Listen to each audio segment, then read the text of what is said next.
Moi, je voulais être journaliste en fait pour, en gros, comme on est instit, docteur ou prêtre, c'était vraiment pour faire avancer la cause. Au bout de quelques frustrations, j'ai décidé de passer à la photographie. Parce qu'au lieu d'être 3 ou 4, on est seul. Au lieu d'avoir 30 kilos de matos, on a juste un petit appareil photo. Et au lieu de travailler pendant, rester 2-3 jours avec les gens, voire 2-3 heures, on reste 2-3 mois, voire une année. J'ai passé 2 ans avec les jeunes militants du Front National. 6 mois dans un commissariat, 1 an aux Beaux-Arts de Paris, et là ça fait 1 an et demi que je suis sur Marseille, j'ai déménagé, et je travaille sur le mal logement à Marseille depuis le drame de la rue d'Aubagne. Je suis en fait des dizaines de personnes délogées. On a créé un site en fait qui s'appelle indigne-toi.com tout simplement. Donc tout attaché, indigne-toi, TOIT, où en fait je poste pour chaque délogé un portrait avec photo, son, pour entendre sa voix et texte.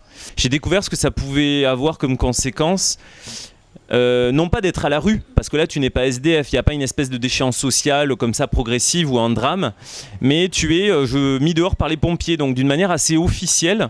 C'est pas les huissiers qui viennent saisir tes meubles, c'est quelque chose d'assez paradoxal, c'est-à-dire que par mesure de sécurité, de sûreté, pour te sauver la vie, on t'expulse.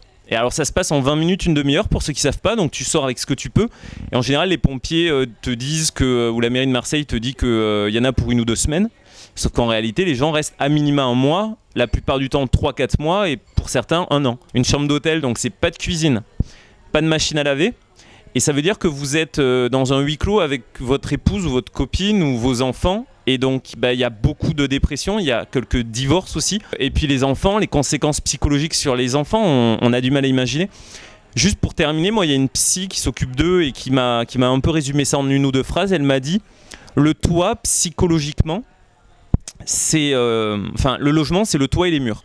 Le toit, c'est la protection par rapport à la violence du monde, aux imprévus. Et les murs, c'est la protection sur ton intimité. Et en fait, tu perds à la fois ta sécurité par rapport au monde, un peu comme la caverne de la préhistoire, et tu perds aussi ta pudeur, ton intimité. Il n'y a plus de mur, il n'y a plus de paravent. Et donc tu perds beaucoup de choses d'un coup. Et en fait, y en a 4000 quand même à Marseille.